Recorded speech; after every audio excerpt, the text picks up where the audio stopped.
কার্তিকদা চায়ের দোকানে আমি, শ্যামলদা, ফেলুদা, নেপালদা আরো অনেকে সব বসে আছি, চাটা খাচ্ছি। আমার সময় দেখি একজন এসে আমাকে প্রশ্ন করছি, আচ্ছা দাদা, এই মনুমেন্টের হাইট কত হবে? আল্লাহ, আপনি চা খেয়েছেন? বলে হ্যাঁ, চা তো খেয়েছি দাদা। না, মানে আপনি কোন মনুমেন্টের হাইট জানতে চাইছেন, দিল্লি না কলকাতা? আর দেখুন, আমি বলতে পারছি না, আপনি বলুন না।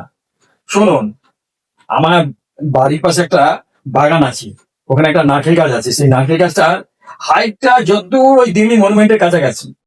আপনার সন্দেহ থাকলে আপনি দেখে আসতে পারেন, কোনো ব্যাপার না। তো তাহলে যে আপনি বলছেন আপনার ওই নারকেল গাছ প্রায়, হ্যাঁ, ওখানে গেলে আপনাকে ঘাড় কাত করে সোজা হয়ে দেখতে হবে, বিশাল নারকেল গাছ, বুঝতে পারছেন না? যাই হোক, তারপরে থেকে কার্তিকদা সামলদাকে বলছি, জানো সামলদা, ওই যে তোমাদের পাড়ায় ডক্টর সেনা সমাজপতি, ওর কিন্তু ফিস এখন বেড়ে গেছে। সামল বলছে, কেন রে?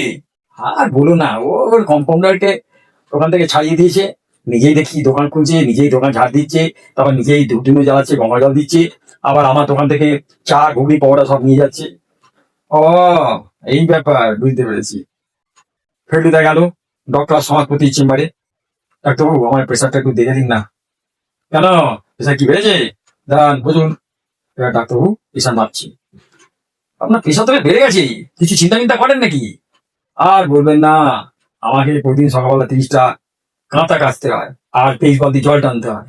সে কি? শুনুন, এক কাজ করুন, আপনার বাড়ির কাছাকাছি পুকুর আছে?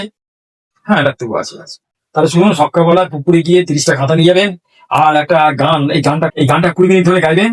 আপনি দেখবেন আস্তে আস্তে আপনার প্রেশার বা সুগার যদি থাকে, সব আস্তে আস্তে ঠিক হয়ে যাবে, বুঝলেন? আচ্ছা দিন, এবার আমার ফিসটা দিন তো। কত ডাক্তারবাবু? 775 টাকা 25 পয়সা। এত কেন? এই যে আপনার সঙ্গে এতক্ষণ ধরে বকার জন্য।